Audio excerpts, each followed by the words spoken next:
afternoon, everyone, and welcome to episode 7 this week of Wowhead Weekly. We've got a ton of stuff happening this week. We've had 2 whole builds, which seems excessive, quite honestly. And as ever, I'm joined by my co-host and the site manager of Wowhead, Perculia. How are you doing this week, Perk? Kind of tired with the 2 builds. Is happy there's only one the week before, but hanging in there. Yeah, the 2 builds a week could really stop any time, Blizzard. Like, anytime you just want to, like, chill out and go back to the 1 build a week that we've become used to. Go back to Gamescom. Go back to Gamescom where there was no builds. We'd be totally fine with that. But the good upside of 2 builds a week is we have got an absolute ton of stuff to talk to you about this week. So we've had, obviously the 2 builds have contained a huge amount of stuff in each. We've also had a really exciting update for Wowhead itself, which we're going to get to in the segment of the show when we talk about Wowhead things. So the first thing I wanted to hit on this week is the Robin Williams NPC. So Perk, we actually found this late on, was it Wednesday night? Is that right? Yeah, it was Wednesday night. It came in the build that was Monday night, Tuesday morning, and we always get NPCs later once the servers are back up. And we were looking through the NPC data and we're like, wow, you know, there's this NPC called Robin the Entertainer, and oh wait, there's actually 3 NPCs. And we clicked on their view in 3D models, and they had models that were tributes to some of his famous roles, and that was really awesome. Yeah, definitely. So we had, let me just get this right, we had the Genie, which is like the Siamat model, that guy from the, oh my God, thank you. Lost in your Tolvir. My brain just went with the name of that dungeon then. And so we've got that one. We've got a female model, which we assumed was a related thing to Mrs. Doubtfire. And we've got then the 3rd model, which we were thinking was something about Mork and Mindy, perhaps.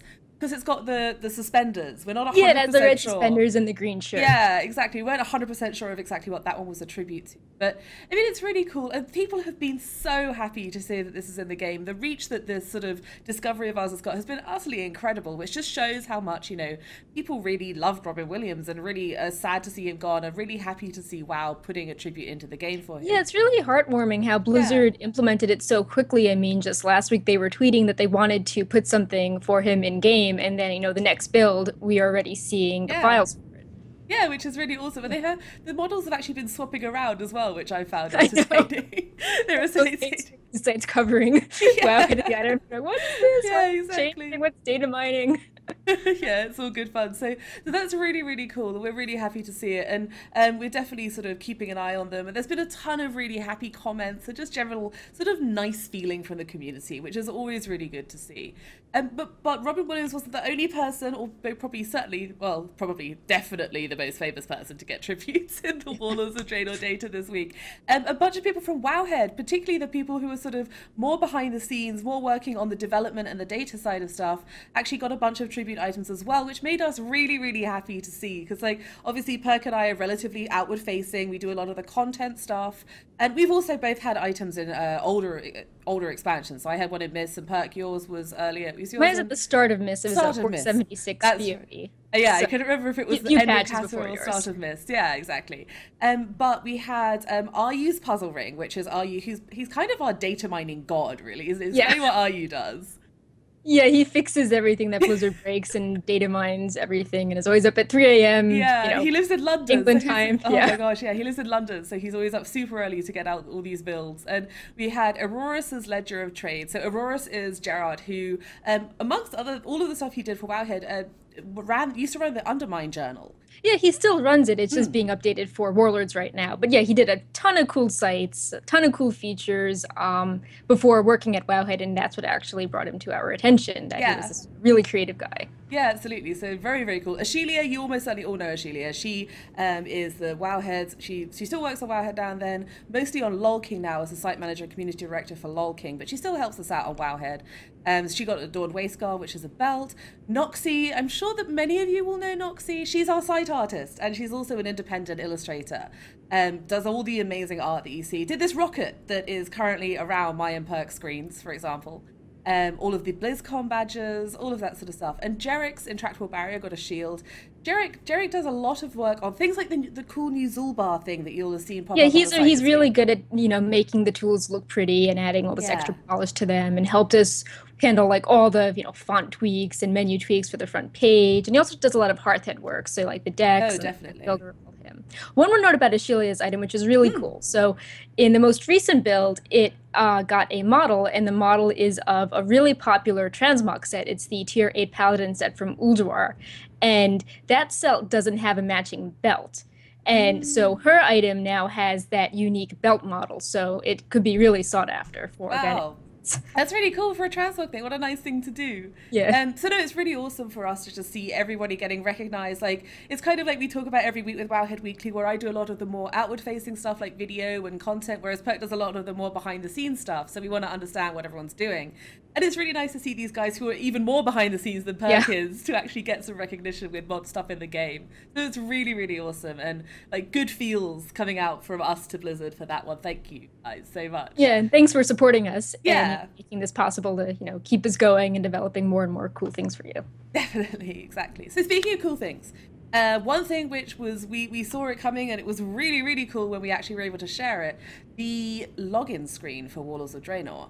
So we had a tip off that it might be in this, it might be coming up, and we saw it in this build, and it's really cool. Like, do you like it? I have to say, I love it. I like how it reminds me of the Burning Crusade, and I like the animations on it. Just seeing all that green Fellflyer swirl around the statues on the sides, and yeah, I think it looks really cool. Definitely. I like it better than Mop. I like how the colors are very like bright and vivid and in your face. Yeah, exactly. Like for me as well, I really like the sort of reminder of Burning Crusade. That's when I started playing, so that's got really, really fond memories for me. Is that looking back towards that? I just kind of also love how it sort of flashes in the animation. It's quite sort of dynamic. It's like, hey, don't all tap. Remember to log. Exactly, and a lot of people have been complaining that with the Battle.net app, people won't see it so much, but you still do see it, albeit briefly, long enough for the animation to start anyhow. And I think it looks really cool. And another thing that's really nice for me is like the Mists one has been really sort of pastoral and gentle and sort of, oh, pretty flowers and lovely statues and floating leaves and that's not even true in 5.4 because that area is totally destroyed. Those statues are dead.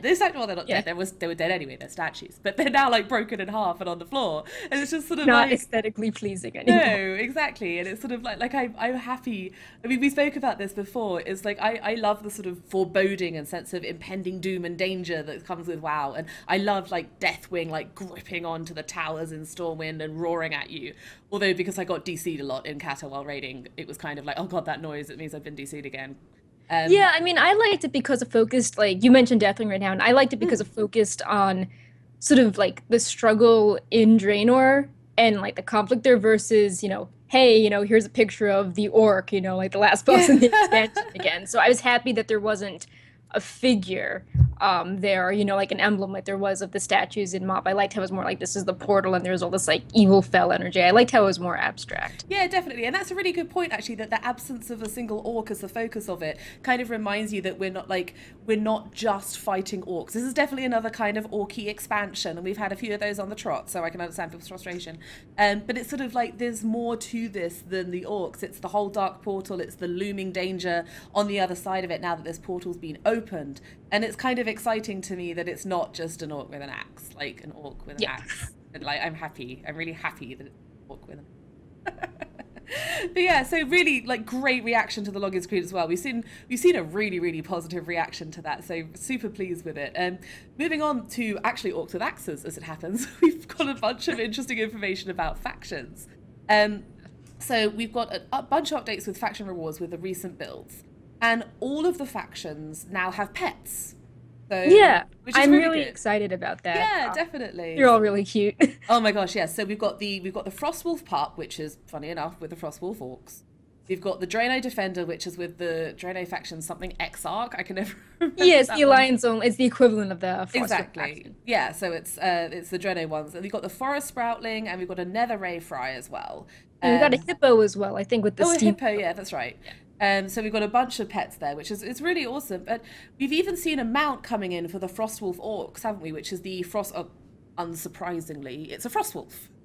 Yeah, I think a Wowhead user ground out the rep and already posted a picture of it, which is super awesome. Yeah. And we've also data mined in the mount journal that there are mounts coming for the other factions, but we don't actually have the item page yet, so you can't like, you know, link the item or loot the item. So, but we know that more mounts are coming based on their updated entries into the beta mount journal. Yeah, so very curious to see them and, you know, grind them out and get pictures. Definitely. So I'm actually really excited about it. Like it kind of, for me at least, it gives me a good reason to actually want to get the reputations in order to get mounts and pets. Like to me, the gear that you get from reputations is often very sort of transient and short-lived.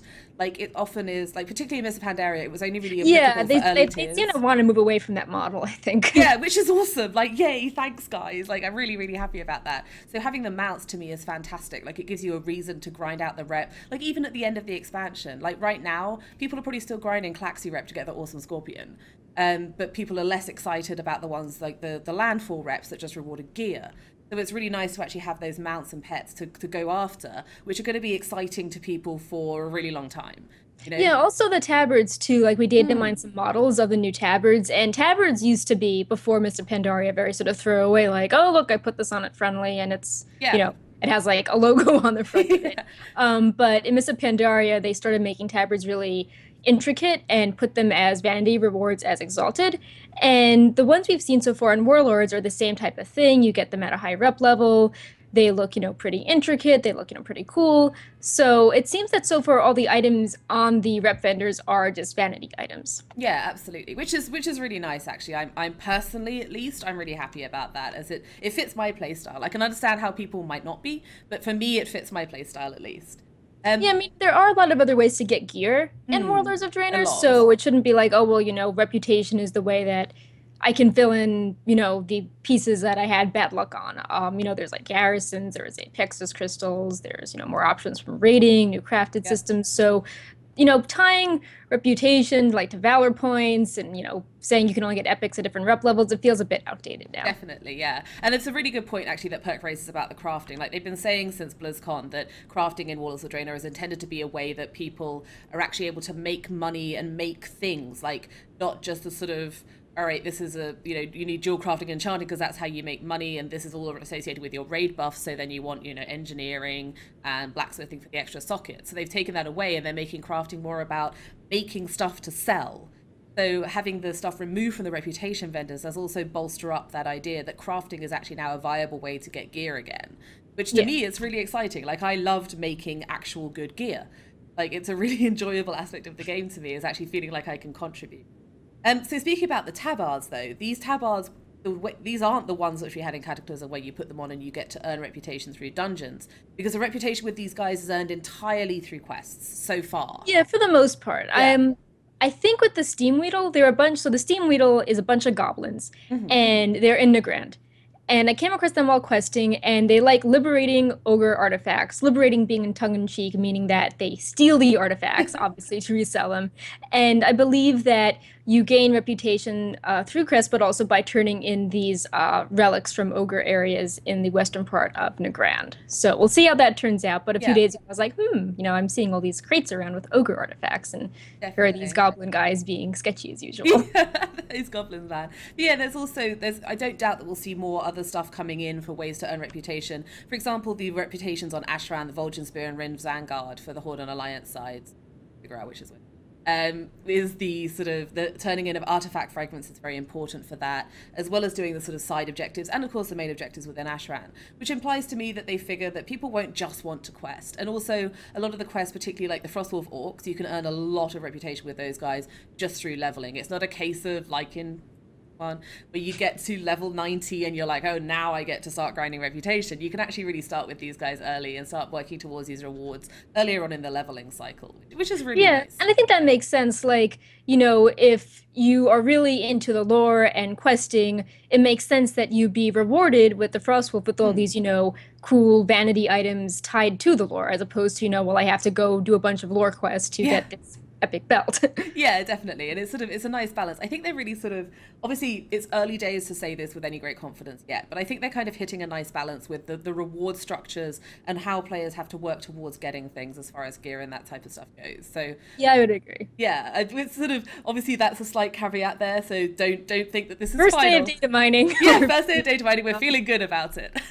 But yeah, anyhow, so moving on, speaking of more data mining, we've got a ton of data mining to cover this week.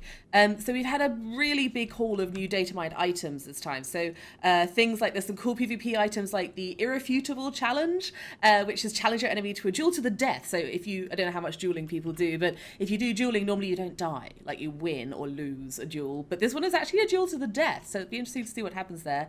And it prevents all outside interference until the duel resolves. So I'm assuming things like other players casted effects, any kind of external buffs which people might have given you, that type of thing. And there's also a super sticky glitter bomb, which just entertains me so much that it's you make your target sparkle like a diamond in the sun, preventing stealth and invisibility for 30 seconds. So that's pretty cool. Like I like that as well as a sort of PvP thing to stop your target running away, particularly as someone who, and I know Perk's going to be sad at me for saying this, someone who dislikes facing rogues in the world of PvP. So when that rogue comes up and just appears for a second, you're going to have that super sticky glitter bomb macroed, and you're going to hit that rogue with it and stop them running away and kill them. And they will look fashionable. Yeah, they'll look beautiful and fabulous at the same time as while you stab them in the face. But we've had a ton of really more exciting items as well, particularly related to the legendary quests. We've had some rings data mine, which we don't know absolutely categorically that they're legendary wings, or we think that they're part of the quest line. Yeah, right? I mean, it makes sense because in the interviews we covered last week, they revealed that the legendary for Mr. Pandaria would be a ring, and that the ring would have these effects on it. So it sort of stands to reason that what we're data mining now are these rings. They have special effects. They proc and increase your primary stat by either 10 or 15%. And the proc is tied to Khadgar and the Archmage. And we've also data mined these achievements for chapters 1, 2, and 3 of the Warlords Legendary quest chain, which are tied to Khadgar and doing things in High Mall and Blackrock Foundry. So, I mean, also we've seen in Mr. Pandaria that in one patch we got the epic capes, and then in a later patch we got the legendary capes. So I think that these are like sort of like the first reward. It's not the final reward, but I think that these could be tied based on everything we've heard. Definitely, yeah. We were actually talking about this last week, how we thought it might sort of roll out, and we were talking about the meta gem stage which we had in Mr. Pandaria and how exactly that was going to work in Warlords. And I think that's exactly what we're seeing here. Is the right item level of these rings is, I believe, it's 665. Is that correct? I think it's with the funny item weirdness. I think that's right. Yeah, I think we have a link with all the items in the filter, but there's a heroic version and a mythic version, and I believe in the mythic version the proc is 15%. So that could be interesting if people were like, oh, I don't want the same reward as people that are getting the legendary through LFR. So it might be interesting if you got a reward that scaled up based on the difficulty you did. I don't know. I mean, we found this all yesterday. Yeah, exactly. So we've not sort of looked into it in enormous detail just yet. This shouldn't be. But yeah, I mean, they're epic. Maybe like 680 range. Mythics. The mythic entries are a little bit higher. If it turns out there's only one version, when it goes live, we'll certainly clean up the item data to only show that one version. Definitely. Yeah, and obviously item level is something that is very much very variable. Blizzard will change those sorts of things fairly yeah, they've been changing every build. Like I look at it, I'm like, oh, heroic is now 10 items levels higher. 5 exactly. Yeah, speaking of heroic and mythic stuff, one of the really exciting things, we finally got all of the tier 17 gear. Yay, at last, it's all in. So all of the speculation can stop now. All of the sets are there. And so the best way to look at this stuff, if you're curious, and obviously we're all curious, check out the post on the front page of Wowhead. If you're watching this later in the week, so we put this out every week on a Saturday. If it's no longer Saturday, it's highly likely the case that we'll have pushed that stuff down with more and more and more news. So what you're going to want to do is use our filters to find the tier 17 gear. So what you want to do is obviously go to an item page, right? You want to go there and start adding in filters to different types of gear.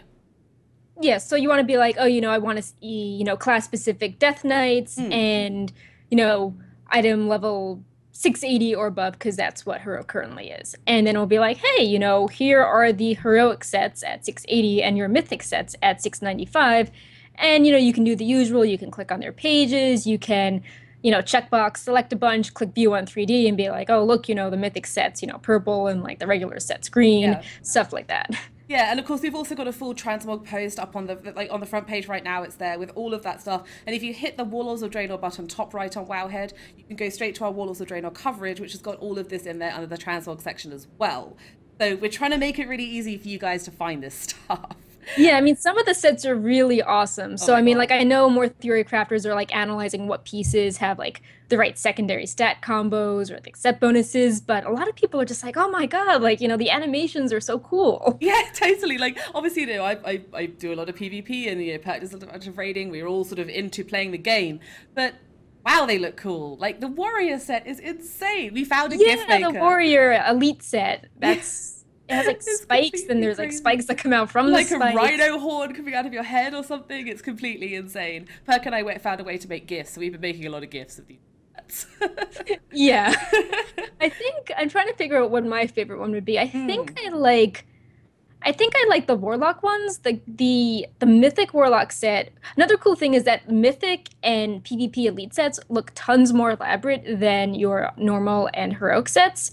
So it's like a special extra bonus if you do the hardest content. Yeah. It's not like, oh, recolor. It's like, wow, like I have extra fire, like Yeah. extra spikes. Yeah, like extra So spikes and things. Like, it's definitely that's something that they were talking about back at, like, again, back at BlizzCon. Is actually, no, sorry, it was later than BlizzCon, in the interim interviews which we had. yeah, I think it was the interview that Yeah. I was asking you about. I'm like, how do these models have weird names? You should ask them about that. That's right, yeah. So we were talking about it then. Like, they wanted to really take the sets and just make it so that if you're doing the top level of content, you're getting something really, really special with additional animations, procs, that sort of thing. And I really feel like they've delivered on that. Like, if you look at the 3 sets side by side in the post that Perk put together, like, you can really see, like, okay, this is like still cool looking but basic. This is like, oh, this is kind of nice now. And then the Mythic one is just like, whoa, this is Yeah. completely crazy. Like, the Druid one is a really good example of that for me. Like, the Mythic one is just Oh yeah, insane. it has like wings that are sprouting from its back. It looks awesome. Yeah, exactly. And the PvP stuff is very much similar as well. Like, the Druid one is another great example of that. It's got this crazy wing horn.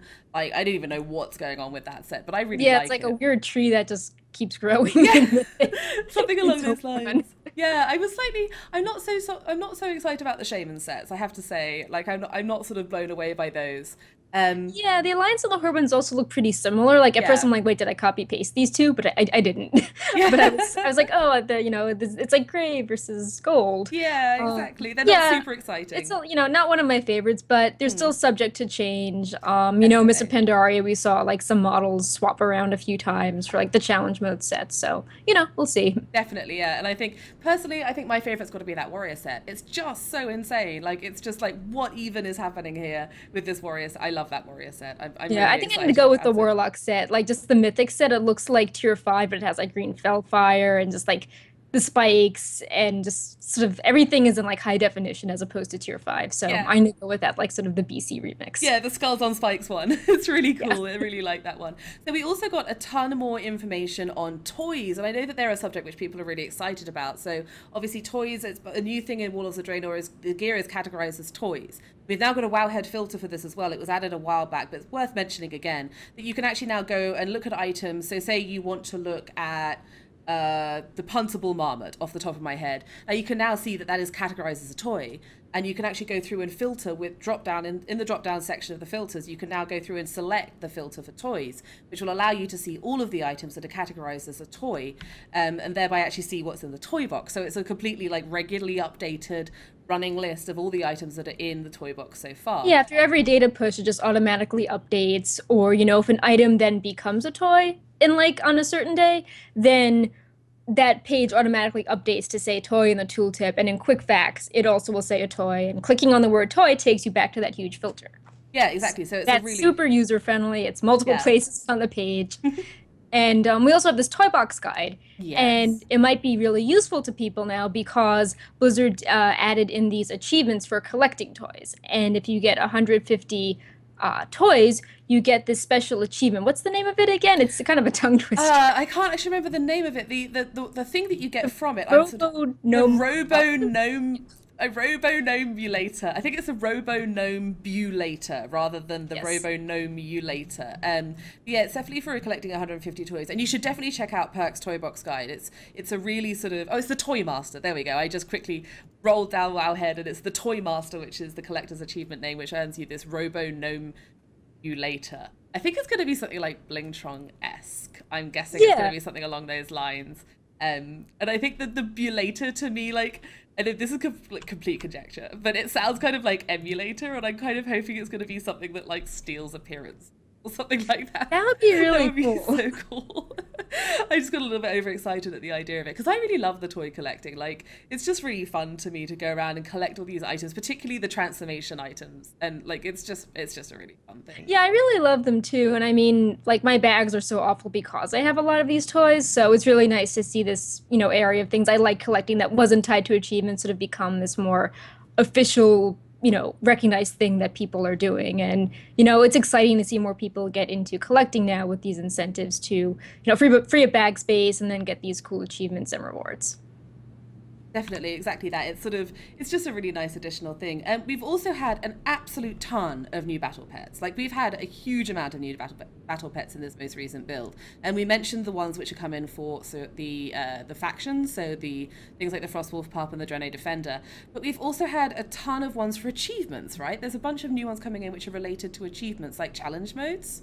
Yeah, so I mean, if you did challenge modes in Mr. Pandaria, when your guild did all the gold challenge mode achievements, you were able to unlock that special Jade Serpent Hatchling from the guild vendor. And there's an equivalent now in Warlords, and it's some sort of Black Ravager pet, which, is cool because guild rewards are sort of in limbo, but it's nice that they're continuing on with this incentive if you do something with your friends as a team. Definitely. Everyone unlocks this, really cool pet. Yeah, and the Ravager models are awesome as well. Like, I love those models. Like, the Ravager model is kind of like the, if you remember that Encourage mounts, like, those are the Ravagers, and that's like that model. So it's really cool to see them reusing that for something other than just those mounts, and that one archaeology mount that I swear to God I will never actually get.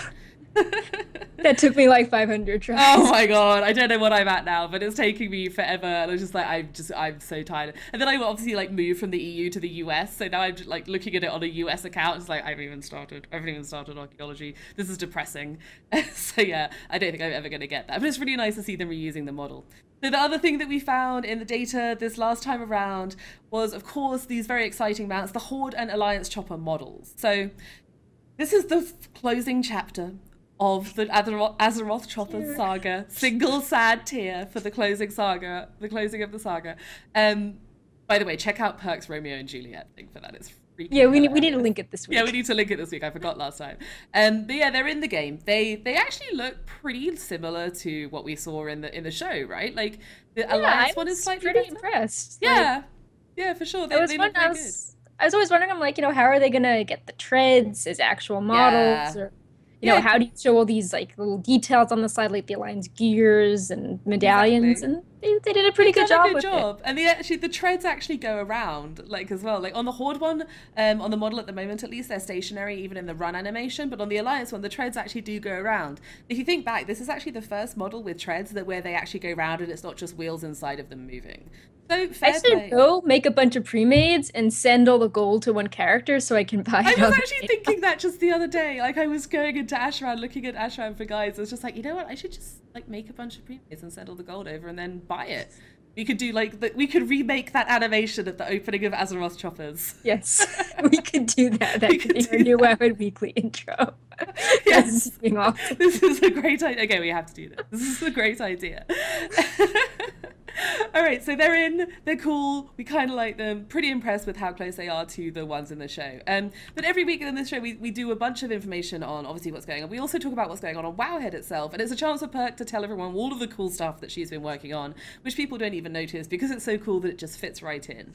So this week, it's something that's been a little bit more obvious. So we mentioned it in the opening of the show, and we've got this thing called OAuth, which is effectively a Battle.net login onto Wowhead.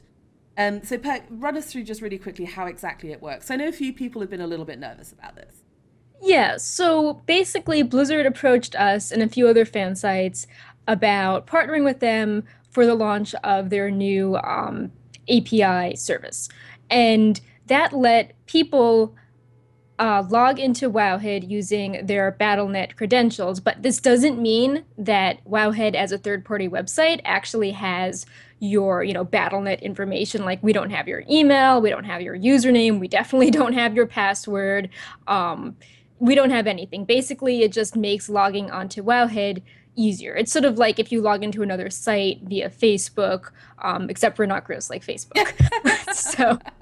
And we try to add some other incentives because with this new system, we can do a lot of, cool customized things with the information. So for launch, the first step is if you connect your Wowhead account to Battle.net, it automatically lists all of your characters on Battle.net, and you can load them up automatically in Wowhead's profiler. And that's really cool because it automatically verifies them, which means that if you're entering in our beta key giveaways, you don't need to log on and take, your gear slots off. It just automatically recognizes that you are behind that character. So it just makes it a lot easier. You don't have to look up all your characters. It just knows who they are and just puts them in a list for you. Exactly. And that's really nice, and it just sort of streamlines that process. Definitely. And we hope to do even more like that. Yeah, for sure. And just like it will also take, if you've got several WoW accounts under one Battle.net account, it will gather all of the characters from all of those WoW accounts. This also works with EU accounts. We actually tested this. Obviously, I was able to test this with EU accounts. You have so many accounts. So many accounts. It's silly how many accounts I have. I've even got several that I didn't even try it with. I think I've got 7 or 8 Battle.net accounts in total, which is just ridiculous. It's really silly, and there's no need for this. But we were able to test that you're able to associate multiple Battle.net accounts. You're able to associate European ones. You're able to get all of the characters from all of your different WoW accounts underneath Battle.net accounts. And it's also important to add, like, as someone who I'm quite guarded about my in-game privacy, because I've had problems in the past with it, with people sort of associating my personal, like, Twitter, my Olivia D. Grace Twitter and everything with my characters in game and sort of coming and bothering me in game. So I'm a little bit cagey about my characters. I kind of keep them to myself. And we've also added the option, therefore, to make all of your profiles private. So you can go in and actually make sure that other people can't see your character names if you don't want them to, can't find you and, like, come in game and sort of poke at you, because you can just hide all of those profiles now and be completely private with them. But they're still verified. Like, hiding them doesn't make them unverified or doesn't prevent you from getting into contests or anything like that. So it's a really, really easy way to just get your information into Wowhead, particularly if you're interested in the beta key contest. But it's also worth adding, we're not forcing you to do this to enter the beta key contest. There's no obligation here. We're not saying you can't enter the contest unless you use the Battle.net login. So it's just an option that's available to people who want to get their profiles into Wowhead, who want to be able to enter the beta key giveaways easily, and just want to have all their characters in there so that they can use awesome features like the planner. Like, it's a really cool way to use the planner. Yeah, and if you want to know more about it, we have a post, we have a feature box for it on the front page of Wowhead, and we include the Battle.net post made about it, so you can verify that. Blizzard is behind this, and they explain it with, much more technical detail. They have, like, a special dev site for it, so you can learn all about it there. Definitely. So talking about the beta key giveaways, we have got a ton of giveaways now, which is covering the basics for different types of content. So this week we are looking at, was it the Ring of Blood type achievements this week? That was last week. Oh, that was last week. I do this every time. Like, we noticed that a lot more people were playing WoW this past week, using Wowhead. So we picked some achievements that sort of cover the basics for different types of popular content. So, we have Shave and a Haircut. We have, do 10 pet battles. We have a few things like that. Do 50 quests. So, you only have to do one of them. Same deal, verify your character either by taking the gear slots off or, linking up with Battle.net. Yep. And, just if you have the achievements, great, enter the giveaway. If not, just update the profiler whenever you do, and you'll automatically be entered, and we pick them every Monday. Yeah, exactly. Simple as that.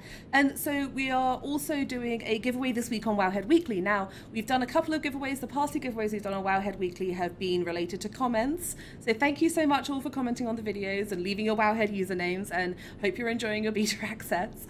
But this week we decided to go back to something a little bit more retro that we did in some of the earlier episodes. So we're going back to the trivia. So previously we've done your favorite item in game and your favorite, what was the other one? Dungeon. Dungeon, that's right. 5-man instant. So this week we are asking you to find out my and Perk's favorite pets. Not your favorite pets. We love hearing about your favorite pets, but that isn't going to get you entry into this beta key giveaway, unfortunately. So we're asking you to tweet at us with the hashtags either Olivia beta giveaway for me or Perk beta giveaway for Perk. And our Twitter names are above and below our screen. So I'm Olivia D. Grace and Perk is Perculia. So what you're going to do is tweet at those accounts with the link to either the item, the spell, or the NPCs. There's different types of I suppose, spell. Like, Pet data. Like, pet data. you loot the item, learn the spell, and the pet is the NPC that battles. Exactly, yeah. So any of those are fine. So send them to us on Twitter with the Wowhead link to our favorite pets. And where can you find out? How are you meant to know our favorite pets? We don't expect you to know this stuff. Don't worry. It's on our user page, Wowhead. You're just going to have to go find the user pages on Wowhead. Staff page is potentially a good place to start looking for the user pages of Wowhead staff, just saying. And then you'll go through those pages. You might notice our favorite pets there and information about our other favorite things.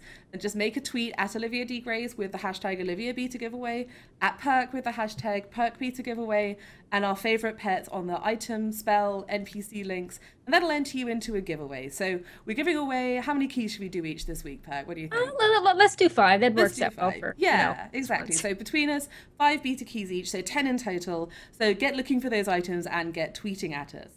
But that's not all that we've actually got for the Wowhead section this week. We've been doing a ton of work. I say we. Perk and the team have been doing a ton of work on getting the spell pages revamped. So just explain to us exactly what's going on here with these. So in Warlords of Draenor, they're greatly simplifying what the tooltips say for abilities. So instead of saying, this ability makes these 5 heals much stronger, they'll just say, makes some heals stronger. And if you want to know exactly what's getting affected, you won't be able to tell from the basic tooltip now.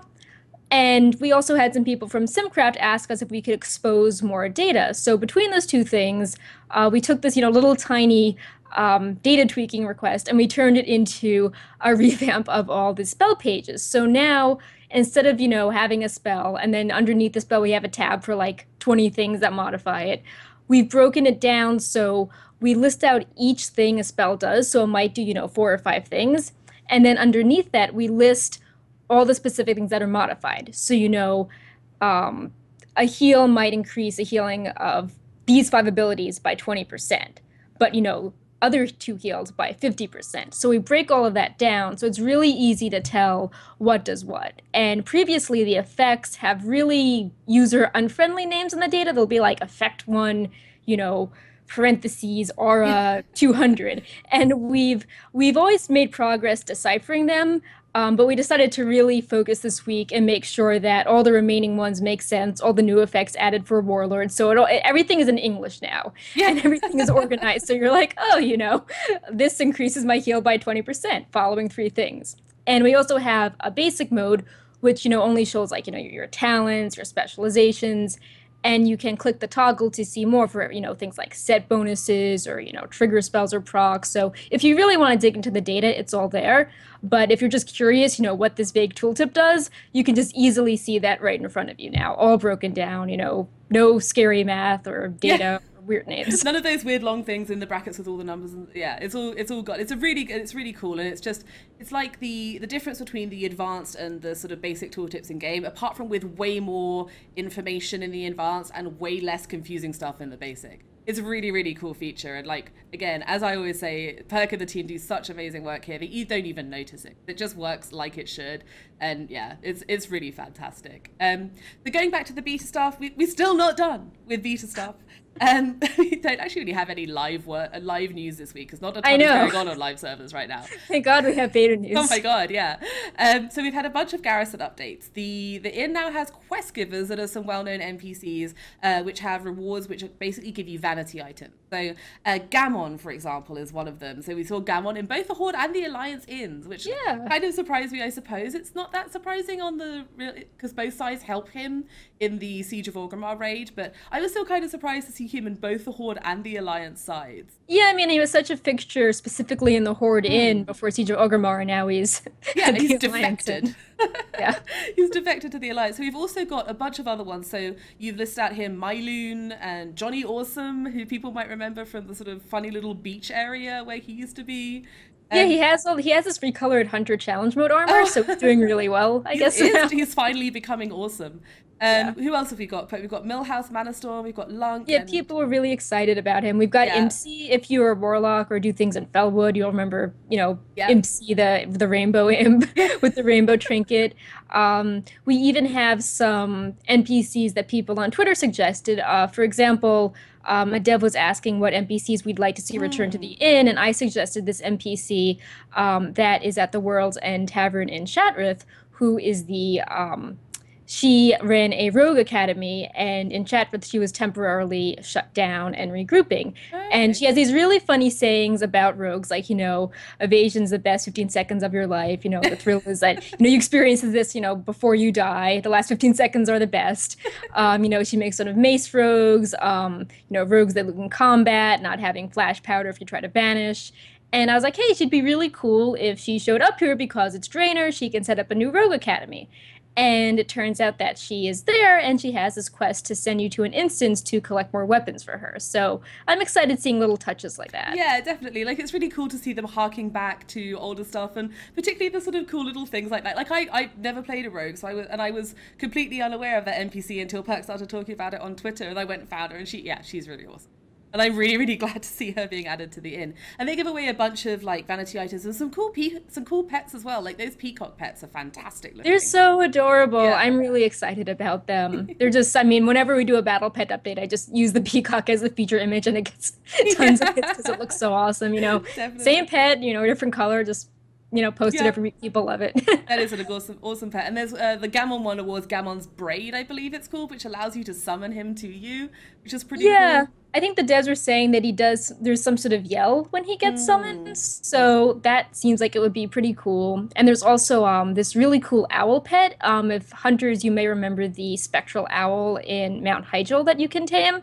And it's the exact same model. It's this, green owl, awesome wings, awesome sort of trails of spectral stuff flying behind it. And I was really excited about that one too. Definitely. I like Night Elf representation. Yeah, definitely love the Night Elves. And obviously there's also a Rambo Transmog bandana that you can get, which I love the idea of that. I just love that. That is so cool. Like people were always bummed. They're like, oh, in Red Ridge I did this quest and now I've got this bandana, which is awesome, but I can't transmog it, so what do I do with it? And now you can. Now you can, hooray! So no, that's really cool, and it's lovely to see. I actually just really like the simple little transmog items like the eye patches and the bandana and the little like face masks and that sort of stuff. So I'm really, really happy to see that in. And now the final big thing that we've got to talk about this week is obviously all of the people who are watching this are sort of going, why on earth haven't they spoken about all 5 of the player character models that were added in this build? It's all right, guys. We're always getting to it. It wasn't an afterthought. So in this build we had the male troll, the female Tauren, the male human, and the night elf male. So just a few character models for a late in our model guide to be getting through, right? Just a little bit of work. Yeah, just a few. Yeah. So this is the final group, right? We now are waiting, with the exception of obviously the Blood Elves, which will be coming at a later patch, not at launch. Is this all the launch models that are in right now? Yeah, these were all the models. We never got a male Night Elf Artcraft, but we, I guess we beat them to the to the blog post. Yeah. So that's everyone now. Yeah, exactly. And obviously the models are still works in progress. Yeah, it's really cool. The models are still works in progress. They've actually sort of came out and said on Twitter that these are not absolutely categorically final, and we're still seeing iteration, particularly to the faces that we've talked about in the past. There's still work going on the faces. Like I think also the hair, like people are like, oh, the braids are like super chunky and they look a bit silly on races like male humans. Yeah. I think someone also pointed out there was an underwear bug. It does appear to be an underwear bug, yeah. There's some Reddit stuff on that. Apparently some underwear is not appearing. Yeah, if you're curious about that, check Reddit, but we're not going to talk about that in any great detail here. But yeah, there's still a bunch of sort of weird bugs going on, and like, I don't know, what of the 5, what's your opinion of them? Are you happy with what you're seeing with them? I like people that have been using the profiler and have been previewing the female troll face. I know people have felt like really happy and that they have a cool personality to them. So I personally don't have characters that are those race gender combos, but I like what I'm seeing with the female troll. The male night elf, I still think he looks a little silly, but I think that's just male night elves.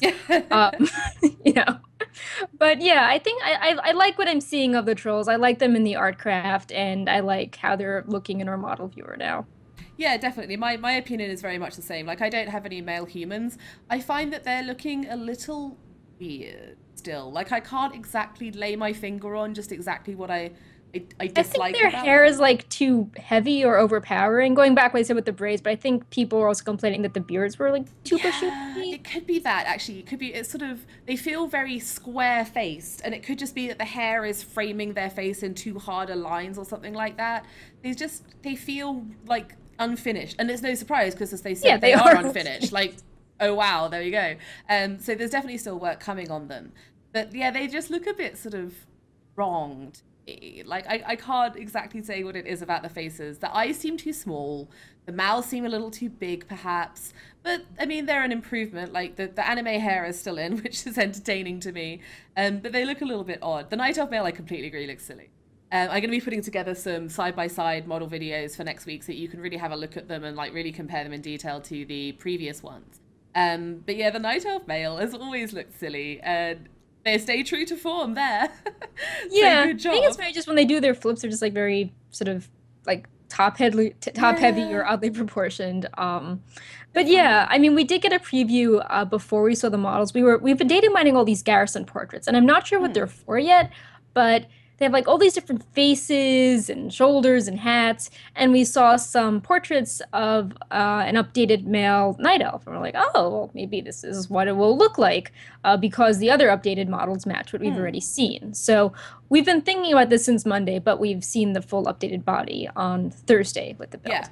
exactly. I think those might be the portraits of followers that you can Yeah, get maybe. there's this, hundreds of I know, them. it's weird how many of them there are. Maybe there are some rejected ones or some coming soon ones in there or Yeah. something, but there's far too many for the followers that we've data mined. But I have a feeling that might be what those are. But yeah, I completely agree. Like, the ones, like when I saw the Night Elf in those ones, I was like, wow, is it really? That must be just work in progress. They don't look like that. And then they did look like that. That was a bit of a surprise.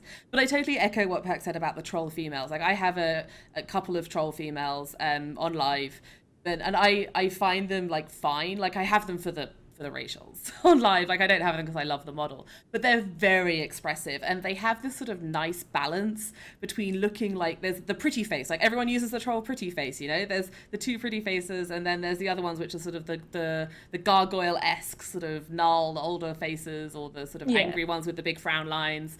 And there's everyone uses the pretty faces, but the pretty faces have now sort of developed a slightly sort of, I hate saying savage because of all the hashtag savage that goes on, but there's a slightly savage look to them. They look like you wouldn't mess with the female troll, and I like Yeah, they're that. more expressive now. I mean, I'm sure in some emotes they still look sort of calm, but Yeah, it's like, oh, when they're casting a spell, they look sort of fierce that they're yeah. focusing on attacking you, not just sort of, Not just sort calm of and focusing restful. on a fence post or a flower in the distance or something. Like, they're paying attention now, and that's pretty cool. The female Tauren, I will admit, I don't have a single female Tauren, so I'm not best placed to comment on those.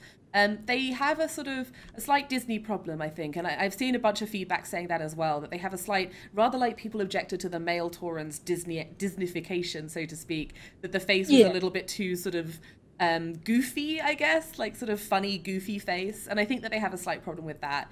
But then we know full well that they're working really hard on getting the faces right and getting them sort of in line with the old ones. So I wouldn't, Yeah, it's still really impressive that, they've got their first round of models out yeah, there. People can do stuff with them. yeah, definitely. Yeah, so I mean that's still like a major benchmark, and we've seen them already iterating on things like the Night Elf female faces, which I Mm, didn't really like at first, and they're getting better. So, yeah. I'm sure in a few builds we'll start seeing these improve as well. Definitely. Same with the undead female faces. Getting better, not there yet, but don't worry if you don't like the way that your character looks right now. And Perk mentioned it earlier, but do remember that obviously if you go onto Wowhead through the profiler, either by going in and like attaching your profile, or just even looking it up, you don't even have to attach it to do this, or by going into Battle.net and actually just importing, like logging in through Battle.net and getting all of your profiles, you can go into the profiler and view in 3D and see what all your characters will look like right now, at least before the facial iteration is completed in Warlords of Draenor. We've added recently the ability to pose your characters. You can see what,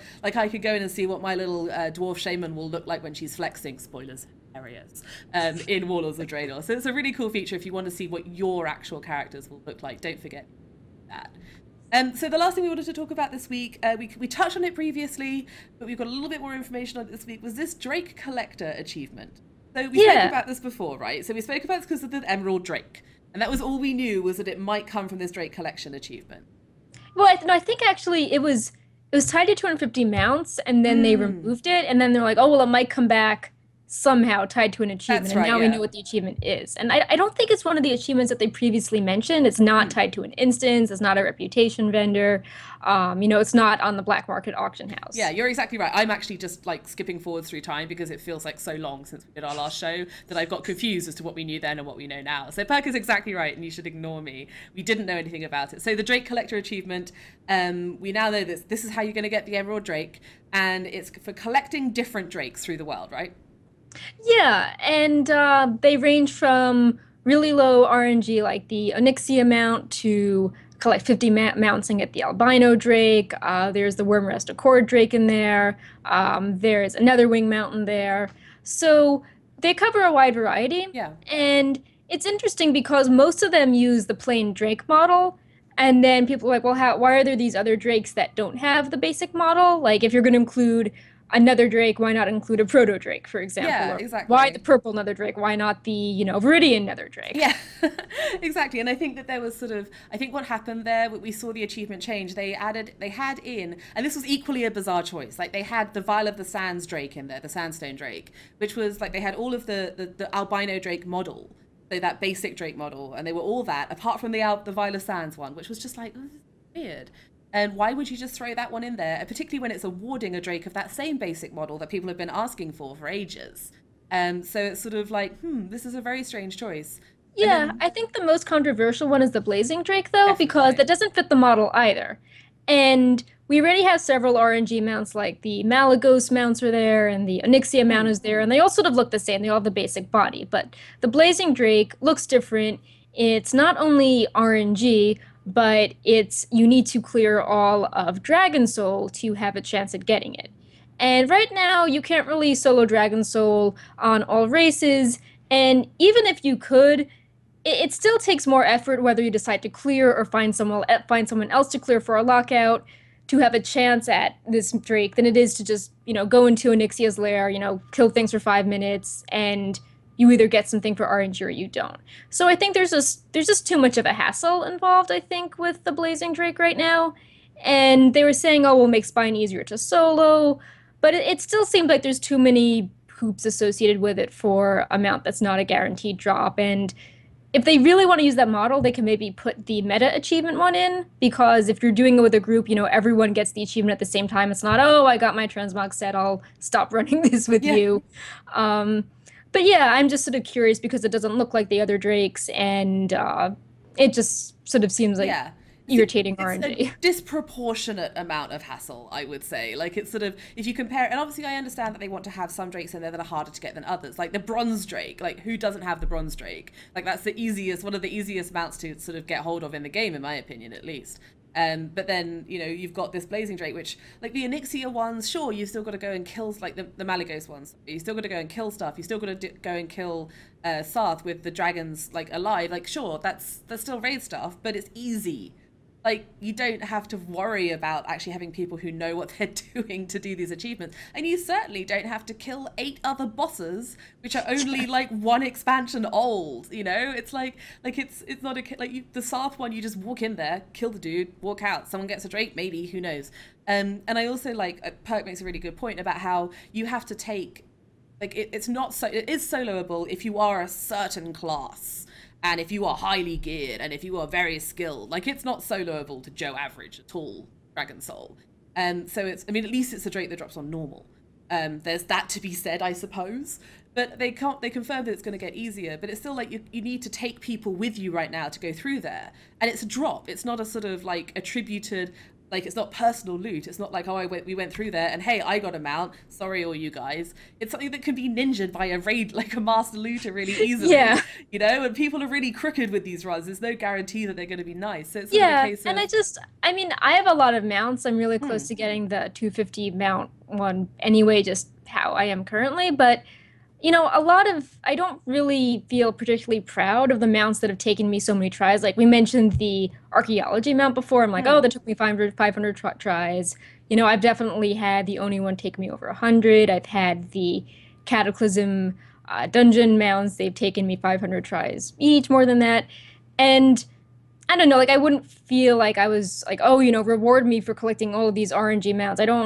I would feel weird if they were sort of criteria for getting that. So I don't know. I think it's weird if people are like, oh, well, try harder. Like you're not hardcore enough with, 250, You're not 246 hard, pounds. Perculia, you need to get more hardcore and better RNG. Basically, that's what it is. It's not that Perk hasn't done Dragon Soul, it's that she's well unlucky. My God. Yeah, I mean, like, I like collecting mounts, but I'm not. I like sort of plotting out which mounts I'm getting and how I'm going to get them in fun ways, and sort of the process. I don't really the ones I don't love the most. I don't go, oh my God, I really loved farming this 500 times, and I deserve this mount. Yeah. I would hate if there was an achievement tied to the mounts I spent forever getting. God. Yeah, exactly. And it's like you don't want other people to have to go through that. Like, I'm really glad the Time Lost Proto Drake isn't in this achievement, for example. Like, my God, it'd be so crazy hard to get. And I know, it just seems weird choices. I think that they should, like, replace the Blazing Drake with something else, just like they did the Vial of the Sands Sandstone Drake. I mean, at least with that one, you can buy the Vial of the Sands. Like, that's just a ton of gold. They've already got a few rep grinds in there. They've got, the Malagos ones are RNG. The Onyxia one is RNG. So it's like, do you really have to put this other RNG mount in here? Like you've already, you've already, I guess, quote, rewarded people that either got lucky or, regularly do this. So I don't know. I feel like they could have picked a mount that was tied to a different type of content. That's why I like a Drake that's tied to a meta achievement, because I don't think that's represented in that achievement yet. And, at least it introduces people, doing stuff as a team or getting achievements. And I don't know, this one just sort of feels out of place right now. Completely agree. So hopefully we might see that one change, but who knows? We'll see. And I don't think that making Spine easier to solo is a great response. But anyhow, moving on. All right, so every week we answer your questions here on the Wowhead Weekly Show. So you can tweet them to us with a hashtag WHWeekly, which is hashtag W for Wowhead, H for head, and weekly on the end there. Or you can email us, olivia@zam.com. We do actually have one email question this week. But first up, we have a question from, and I'm doing my fun thing of looking down to read the names here, Wow Dad, Torhammer6. So he asks, now that I have my legendary cloak, what more should I be trying to accomplish before Warlords drops? Now, Perk and I, we've actually had the idea to do a big guide for this. Like, we are going to go and find everything that you need to get done, everything that's going away. So do stay tuned for that. Do look out for that when it pops up on Wowhead. But first off, I would say look at your challenge modes. Like, definitely get your challenge modes done. We've heard before that the season, as they called it, that this season that they totally just introduced randomly towards the end of the expansion, is ending shortly before the 6.0 rollout. So that's we can estimate pretty accurately, although there's not been a confirmed date, that that's going to be coming mid-October. So definitely try and get your challenge modes done if you can, and particularly if you like the transmog sets. If you like the mounts, because silver, you pick one mount now if you get silver, but they decided that in 6.0 that if you just have the mount, you automatically learn all 4 options. So that's really awesome if you like collecting mounts. It's a nice, boost to your total. Definitely. So I think is it 3 or 4 eggs that you can get in total? I think it's 4. You can get 4 different colors. Yeah, so that's a really nice you'll total. Get really awesome ones. Yeah, definitely. That's definitely worth looking at. And I guess Proving Grounds off the top of my head as well, because they're being somewhat revamped for Warlords. Yeah, we haven't heard too much about them yet. Maybe they're towards the end of the process, but if you want to learn how to play your class better or, pick up some titles, I think that's worth trying out. Definitely. Anything else, Perk, that comes to mind for you? Brawlers Guild might be changing. They might be doing a season 1 set of feats of strength. So, if you have killed the bosses at their correct level. So I would do that. I would also say for Siege of Orgrimmar, if you need to get a normal Garrosh kill, to do that now, because the Warwolf mount is not going to be obtainable in 6.0, because that's tied to the feat of strength for killing normal Garrosh when it's current, and that's going to be turned off when the pre-patch hits. Yeah, is that the ahead of the curve achievement, I think, that awards the Warwolf? That's the one. Yeah, so then you've obviously got the heroic one. I can't remember what that one's called, but there's that one as well. Beg your pardon? It's called Cutting Edge. Oh, that's right. Yeah, exactly right. So those two are something to consider, but definitely get the Warwolf mount, because it is pretty cool. Yeah, that's about all we can think of right now, but definitely do keep an eye out for that guide. We're going to be going into this in way more detail and really, really digging through things for you to do. So moving on, we've got a question from Bendak Wow this week. So he says, saw those new toy collecting achieves. Do you think they'll do transmog collecting achieves with the future transmog changes? Something like collect all the tier sets for your class or 50 epic weapons. Now, I really like this idea. Perk, I think this sounds right up your street as well. Yeah. Is that something that you think we could see happening? I mean, I think so. I think it's more, will we actually see the tech happen for the Yeah. transmog sets? Because we've already seen the heirloom storage system get pushed back. But yeah, I think that they liked how people go back to old raids to get the transmog sets. You know, they've added more pets there for people to go back and collect, and the achievements tied to the pets, and there's achievements for mounts, and now we have achievements for toys. So I can definitely see them being like, hey, fill up a tab, fill up 2 tabs full of stuff, collect Yeah. so many types of weapons. I can see them doing that. Yeah. Maybe even something like, basic achievement is, transmog something, and then it's like, Yeah. hey, Gretz, you've transmogged all your slots, and then further down the line, it's okay. Oh my God, you filled up all of your transmog stuff Yeah. with storage. You bought all the extra bank Yeah. space for I it. can see I could also see them doing you've completed one whole tier. So say you get all of the tier 5 warlock gear that we were talking about earlier in the show. I can see them being able to sort of say, right, that's all of this tier done. Well done, congratulations. I could also totally see them doing something along these lines with tabards. Particularly now that they've changed tabards to be more of this exalted reward that's purely a vanity item that you're working towards, rather than the Cataclysm tabard style we were talking about earlier, where it's something that you get early on and use to get reputation. Like with the updates to tabards, and they've mentioned tabard storage being a thing that they'd love to do soon. Maybe we'll see this with tabards, and you can actually get a really awesome tabard awarded for collecting all of a certain group, or a certain number, or something along those lines. They've got the one for collecting 25, but that seems way outdated, especially with how they're really encouraging people to get these cool vanity things, not just, I bought, 10 from the vendor. And exactly. I can definitely see a 51, and maybe it has a cool effect, like the Argent Dawn or the Ice Crown one, where it glows when you click on it. Yeah, that would be really cool. So I think that's a fun idea. So last question this week is via email from Cal Anan. I guess I'm going to guess that one. I'm sorry if I'm butchering the pronunciation of your name. So this is a kind of a big question. What's your opinion on no flying in Draenor? They've lost my sub until it's back in, says Calnan. They've not lost my sub. We've already mentioned how many Battle.net accounts I have. So they've not lost my sub, but they've lost Cal. I don't know if Callan is a lady or a gentleman. So Callanan's sub is gone. Perk, what's your take on it? So I've been doing a lot of Draenor exploration and leveling for all the Wowhead guides and coverage I've been doing, and I mean, so you do get used to it pretty quickly, and there is some excitement when you ride up on a hill and then you see this awesome valley underneath you, or you're actually trying to do a jumpy game to get a totally optional but cool treasure in a corner, or just like you're on the ground and there's a giant next to you and he's huge and he's throwing rocks, and you don't really get that sense if you're just flying. Like, I think that the scenery of Draenor would feel less epic and awe-inspiring if you could just fly over it all really quickly. Now, I have also been tweeting that some flight paths are really strange, but that's because Blizzard, in fact, has a thread where they're asking people to, list all the bizarre flight paths they're finding so they can fix it. So if you do take a flight taxi somewhere in Warlords, you're not going to be making this, gigantic circle to get to the flight path in this zone. Yeah, there's definitely been some really, really crazy flight paths. And I'm in agreement with Perk. What I've been doing with the scenery, where I've seen a lot of the scenery, is I've been making these quote unquote fly through videos, which are kind of tricky to make when you can't fly. Let me just say that for the record. You've done a great job. Thank you. Making a fly through video when you can't fly calls for all sorts of dirty tricks. So taking a lot of flight paths, climbing up stuff, and using priest mind vision on bird mobs that are flying around the place and that sort of stuff. And it's really fun to try and do these sort of stupid games to get the flying footage. But the one really big thing I've noticed is how much less cool a lot of the zones look from the air. I mean, obviously people love fly-throughs and I love watching them and I've really enjoyed making them. But there's definitely the one that really springs to mind is, well, actually two that spring to mind really.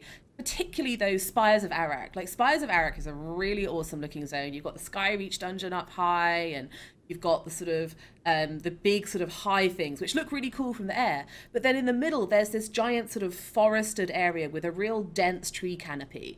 And from above, just looks like trees, man. You know, you see down through the occasional clearing and you might spot a tent or a hut or something. But when you're in there, like riding around on the ground, it's so awesome. It feels like this sort of deep, dark forest.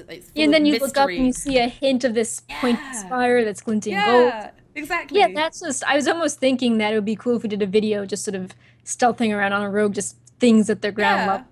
That's a really nice idea, actually. And I made a rogue. I finally gave in and made a rogue to actually stealth around, because it's so much easier than what I was doing before, which was killing things.